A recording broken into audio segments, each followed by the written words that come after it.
Welcome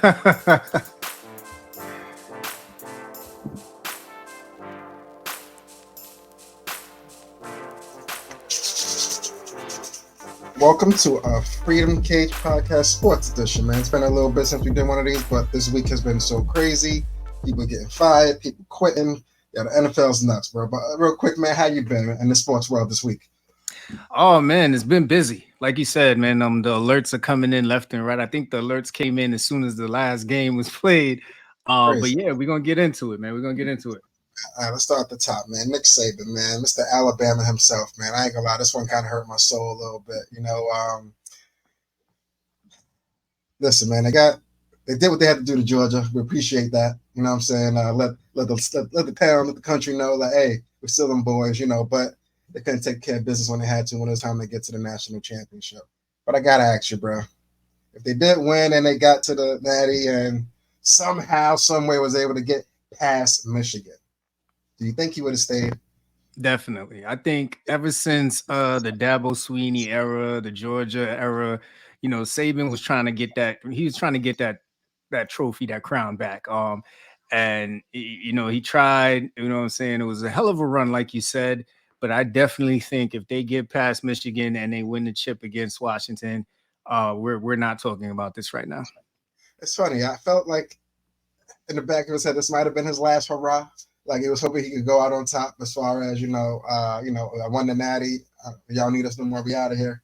But I'm done. I'm gonna bow out. But I don't know. I think he might have left either way. I know he would have wanted to leave with the chip, of course. But if he didn't leave that last year they won it, I wasn't sure when he's gonna ever retire. To be honest with you, because that was a good chip to leave. And he had a real good roster at the time. But hey, man, shouts to Nick Saban, hell of a career. And I believe he's officially retired. I don't think he's willing to go anywhere else unless somebody throw like the ultimate bag at him. You know what I mean? But it's gonna be bittersweet in Alabama, man. It's not gonna be the same. It's not gonna be the same for sure. Yeah, college coaching is changing, man. It's the changing of the guard. First Mike Krzyzewski walks away, and now Nick Saban, and you start to look at it, and it really is the changing of the guard. I don't know how true it is, but I heard there's been some decommits to Bama now. I hear Deion Sanders' son is already trying to recruit any Bama decommits. So it just shows you how much he meant to the program, and it's going to be different, but I'm pretty sure it's gonna work out. That's a fact. That's a fact. Yeah, at Colorado, man, the boys they're vicious over there. They're gonna recruit whoever they need to. I saw one clip today. Somebody said, "Hey, man, you think Deion will leave to go to Alabama?" I was like, "Nah, I don't want Prime in Tuscaloosa at all. It's gonna be a very bad time for him. I don't think he wants to be there. Colorado, on a scale of colors, not as many as Alabama, but hey, man, he's been there a year, so it's safe. You know what I'm saying? I don't want him starting new again. Definitely. That's a fact. But over in NFL, man, the youngest old guy in the league, Mr. Pete Carroll, bro, of the Seahawks. Like, the way they left him as far as the cool conversation on the way out is like, hey, it's gonna be your last year. He says, hell no, I'm still young. I'm still doing it. I'm still doing my thing. You know what I'm saying? I don't know where he gets his energy from, how he's keeping up with these 20-year-olds, but he damn near 75, putting in work every day, showing up every day, first one in, last one out. What was your thoughts when they let him go against his will? It sounded like.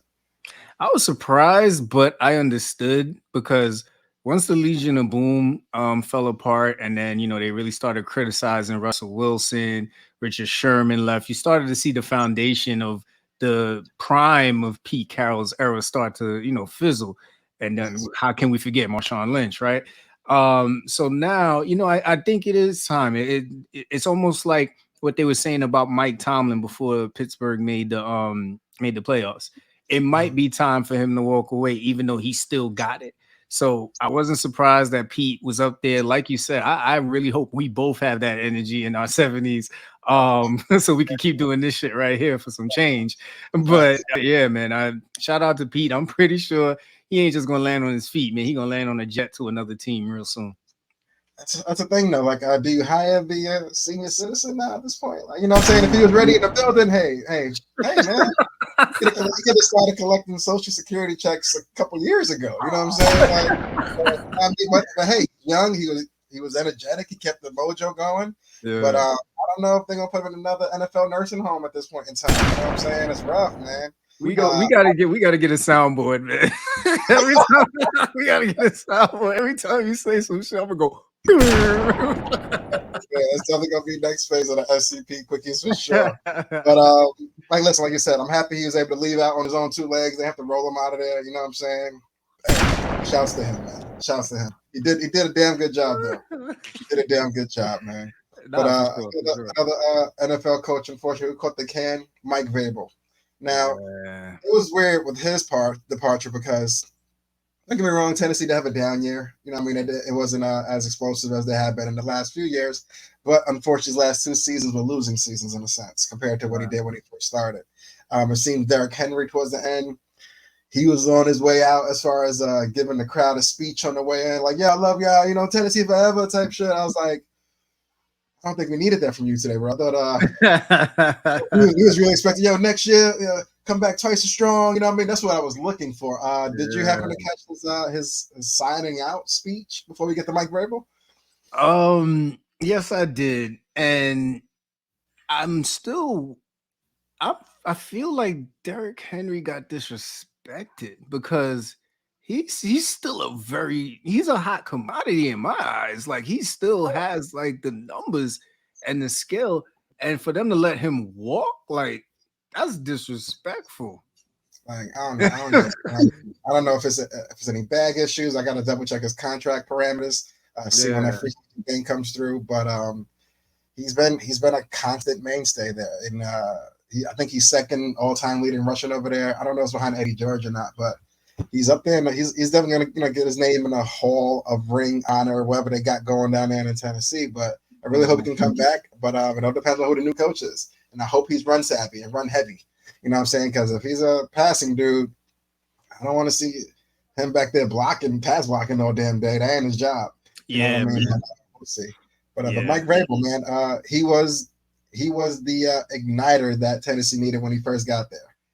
He gave them a fire that they didn't have before. Not that they were very close to, feeling like the Browns before he got there, as far as just we couldn't catch a win when we needed one. But he gave them that life. He injected wins back into the culture over there. And I think they got pretty deep in the playoffs for those early years. But as time goes and you fade, NFL start looking at you like, last year's news is really last year's news. Like, what have you done for us lately? Yeah. No league says it more prominent, unfortunately, than the NFL. Yeah. But speaking about more coaches going, man, Patriots, man. Okay, Bill Belichick, bro. Did you see the press conference earlier? No, I did not. I didn't see it myself, but I was told that him and Robert Kraft was out in the streets. They made a quick he's not coming back speech. Took no questions and just left the podium. I was like, that's gangster, man. That's only Bill Belichick can do some shit like that. He came and had a quick one-liner. He was like, I ain't seen as many cameras since we signed Tim Tebow. You know what I'm saying? And then they were just like, we out. And then they left right after that. You know what I'm saying? But hey, shouts to Bill Belichick. Hell of a dynasty that he had over there. But I would be scared to even know who could fill those shoes. Like, who's going to step in those shoes in the Patriots uniform now on the sideline? I mean, it's going to be tough. It was like when Phil Jackson left Chicago. You know what I mean? Whoever steps in just has to have a plan and understand that, you're coming into legacy and it's going to be rough. You're going to be criticized until you start winning.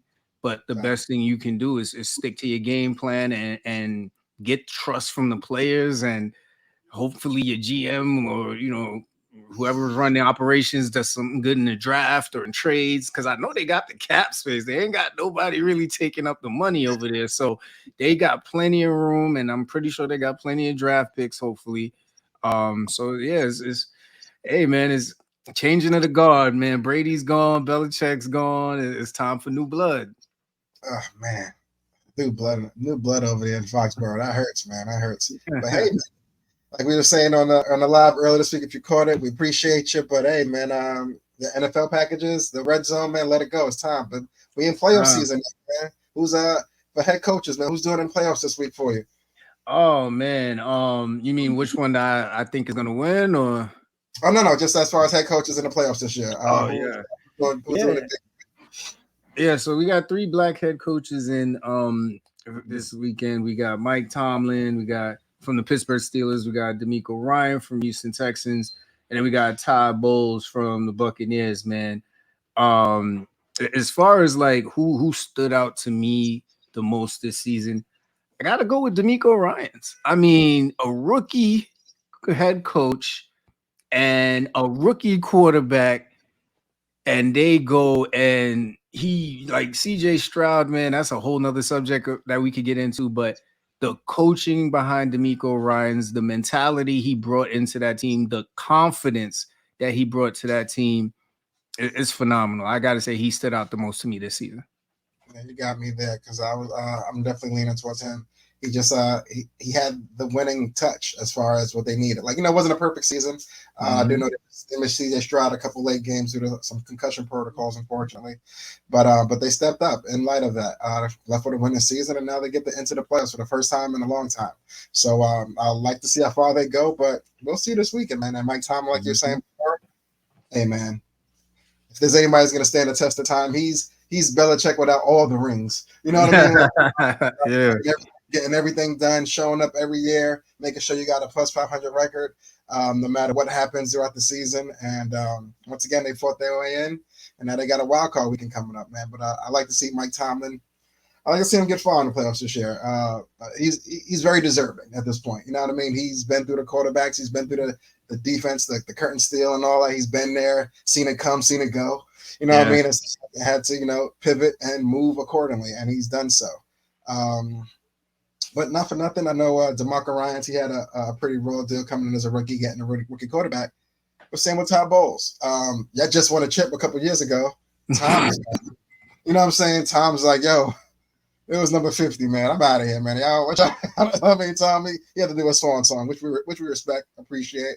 But Baker Mayfield comes in out of nowhere, and his tenacity for winning wasn't always following him after college. You know what I mean? So he was able to take that situation, kind of plug and play him into the old Brady system, and he was able to get a couple wins as well. Thank God for Mike Evans, because he drops no balls, pause. You know what I mean? But he was able to get it done with Baker Mayfield. That alone in its own right deserves my kudos. But shout out to him as well. He did good. Yeah, Rashad White had a really good season too, man. They had a nice balance of the running game, and they had some really good receivers. Who's the other guy he got there? I think Trey Palmer. Like, yeah, they put together a really, really under the radar season. A couple, I think, lives ago, we talked about the streak that they were on. So yeah, man, yeah. Not mad at that. But yeah, playoffs this weekend. Can't wait. We'll definitely jump into that next week. Let you know who won, who didn't win. Before we leave the playoffs for the NFL, out of these three coaches you didn't mention, who do you think had to overcome the most compared to last year to this year? Ooh, I mean, you automatically take D'Amico out, right? So I think Mike Tomlin. I think there was a lot of concern around could he get Pickett to conform and really shine, and then look out of nowhere, here comes Mason Rudolph. You know what I mean? And he just came in and he really utilized the passing game. I mean, they were predominantly a running team and until Pickett could complete a pass. So I'm very excited for Mike Tomlin, man. He's been there for a while, like you said, and if they get one or two wins, to me, that's a win for them because I didn't see them getting this far. Absolutely. I have to second that opinion on you. Like you said, DeMarco first year in, no matter what was happening last year, that was before my time, so it don't count. You know what I mean? And with Todd Bowles, hey, we just won a chip 2 years ago, so I'm kind of safe for a little bit as far as that goes. You know what I mean? But Mike Tomlin, I was nervous for him at the beginning of the season because I do feel like this was a make or break season for him if he wasn't to get over 500. I think they really would have to sit him down after week 18. Like, listen, man, hell of a run. You know what I mean? But I think it's time we all go our separate ways. You know what I'm saying? But the fact that in the playoffs, hopefully they give another run at it for next year. But I do agree with you, my good man. The one thing that does suck, man, they got to do it without TJ Watt. That's going to be a tough because you got Josh Allen, man. That dude's a beast. They needed TJ, so this is going to be interesting. That's fine. The way he got injured it's like not that we didn't need you at that point in the game, but just feel like the game was kind of over and someone kind of rolled on your leg. It's just like I hate when injuries happen like that late in the season. There's nothing you can really do about it. It's more of a free play kind of way, but we'll see how it goes, man. That's wild card weekend. We will see how it goes. Yes, but NBA, man, talk to me. What's going on over there? Oh man, over in the NBA, man, I think what we really got to understand is Kawhi Leonard. We got some extensions going on. Kawhi Leonard getting an extension in the Clippers. I think that was very shocking to me because Kawhi's been a bit of a nomad in the NBA lately. But you know what I mean, it was an interesting re-signing. It shows that he is definitely trying to make a home there with the Clippers. And I can't hold you, man. With this last couple of games, they look like they're starting to pull it together. Their defense is on point. So I wouldn't be surprised, but with the extension, it goes through, I believe, 2026. 223 million estimated at 3 years. That's a good chunk of change, man. And a lot of that is up front. That's a big chunk of change up front. I think get 50 the first million just for showing up. But what worries me, like Clippers are giving extensions, right? But you got a couple other superstars on the squad now that are getting you out to where y'all need to be today. I just don't know if there's any money left for Paul George and Harden. And when you get to the end, you know what I mean? Like, I'm not restructuring this deal I just got. My name's Kawhi Leonard. I don't like talking anyway. Like, you know what I'm saying? So we'll see. Like, we'll have to see how the playoffs, if they get there, which they should. The West has been a little shaky, but I think they might stand out and get through. But yeah, man, it's going to go around. It's interesting because if you're James Harden, I don't know if you can demand max money right now. I'm sorry. You've went to what 3 different teams in the last 4 to 5 years, and for one of them you showed up out of shape. So I don't know how much he can demand without bringing the city a chip. And then Paul George, I think Paul George is at that point where he has to have the guy on the team. He can no longer be the guy. And if he can, then we'll find that out. You know what I mean? If Kawhi takes more rest days or whatever. But, he's always had that other person to support him on a team to be successful. So if I'm Kawhi, if I'm Paul George, I'm like, all right, yeah, it's Kawhi, give him his money. I'll take what I feel I deserve, but max money, I don't think so. Yeah, I feel you. I don't see it happening. I do not see it happening. What else happened in the NBA? I saw the NBA. I know. I did see some quick Draymond talk, some quick Warriors talk on the side tangent. Is it time to break that up over there? I think so. Yeah. I don't know about Steph yet. Clay for sure. And Draymond, I think, just needs to realize, you're like, dude, if you want to just go be WWE, just go do it. Like, you ain't got to worry about fines. You ain't got to worry about technicals. You could be a tough guy all you want and get paid, and then get out of there. The league has no place for that. The game isn't about that. We have UFC, we have boxing. We don't need all that tough guy shit in the NBA. Play the game. That's what the fans come there to see you do, right? They want to see a fight during the game. They'll go watch hockey. You know what I mean? So, but I definitely think it is shake up time. It's time, it's time to break the band up. It was a good run. But if you want to get anything out of the last few quality years that Steph has, you better restructure that team and restructure it tomorrow. And I got a wild coincidence. I know Dame just came to Milwaukee, but I feel like Giannis in Golden State would be perfect for Steph. Steph needs somebody to take all the attention off of him, and Giannis would be perfect for that. You think there is someone in the NBA that can take the light off Steph? Yeah. Yeah. If there's one person in this league right now other than KD, and it looks like KD's trying to make Phoenix a home, that could be another issue. That could be another thing. Maybe Steph and KD rekindle things and they try it again. But the only other player I could see doing that for Steph is Giannis. That's a nice take. I like that. I'm pretty sure he went my throwing lobs all day long. If he ain't got the 3, neither. You know, I ain't mad at that at all. But I think he would second that motion. He could use a big man, a real big man for once. mm-hmm. Mad at that. This all right, man. Aaron Rodgers, bro. Like he's here today, gone tomorrow. What's up with this man, bro? You know what? At some point with this, and I guess this is the problem with freedom of speech and all of these platforms, right? Anybody could get on here and say whatever they want. The problem is, whether it's live streaming or whether it's editing, whoever owns the show is responsible. So, granted, Aaron Rodgers is responsible for what comes out his mouth, but at this point, I blame Pat McAfee. Straight up, I blame him. And if he's smart, he sticks by his word and no longer lets Aaron Rodgers come back on the show. If he lets him come back on the show, then he looks like a hypocrite. And I mean, people know what they can do. They can stop watching the show. But I want to burst your bow, but Aaron was back today, bro.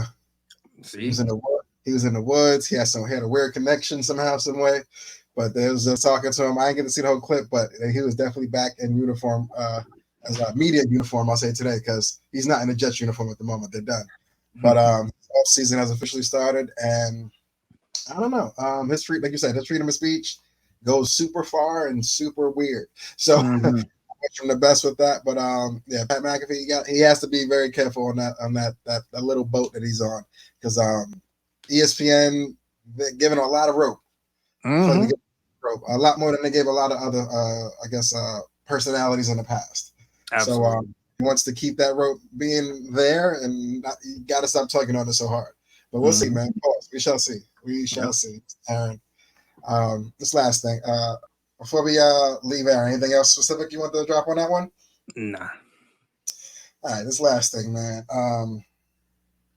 Jason Whitlock. He has had the far left opinion on many sport analysis and other black commenters for years. You know what I mean? He's always that elephant in the media space as far as looking the part but not sounding the part. You know what I mean? And Stephen A. has had the last of that. I'm still unfortunate and get to see the entire show that he ethered him. But did you get to catch any of the Stephen A. monologue going at Whitlock? Yes, I did. And this is where you got to pick your battles, right? It's almost like if you go at Cat, it's almost like when Wanda Smith tried to crack on Cat Williams. There's some people, if you go at them, you better be prepared. If you're completely wrong, to be completely embarrassed. And I mean, he went to town on him like he should. The brother tried to discredit his reputation. He tried to go after his history, and then now his memoir, like that shit. What, man? He talking to Stephen A. like he ain't got the receipts, like he ain't got everybody's phone number in the business, like he can't pull your card whenever he wants to on that platform. But what got me with Stephen A. was he kind of like, I've never seen nobody call an ISO like that before. Like, you know what I'm saying? As far as verbal banter. Like he said, hey, I spoke to the missus. I spoke to my bosses on my other network. I spoke to my close friends and family and constituents. I let them know it's going to be some heat coming tomorrow. Like, you know what I'm saying? I'm just like, damn, what's he about to say? And then when he said it, I was like, oh, Stephen, hey, you took it there. The way he said bitch, I was like, oh, that has some hood on it, some stack on it. He meant all of that with it, like from the pit of his stomach. Yep. I was like, damn, he's tight. Like he might stuff him in the streets. Like, you know what I'm saying? But Stephen A., I'm happy it was him. I've seen a lot of people backing him today. Jamil Hill had a quick comment earlier today as far as, Whitlock just being that guy that plays defense too often. You know what I mean? He's there, for clicks, but when he really needs people, those same people that he just joked on, he can't work. They don't want to work with you anymore. And it's hard for him to realize that very thin line. But hey, now he knows in full detail. Now he knows. But the Stephen A. over to Eat the Beat, top-notch comedy this week. Top-notch. Yeah, man. You got to be careful who you talk about in this world, man, especially if they got receipts. Tell me about it. But hey, man, it's FCP, man. We out here. Quick Quickies edition. Had to drop some sports on you. This week was manic. But hey, we here, bro. As always, man. I'm Captain. It's Mr. Senor Lee.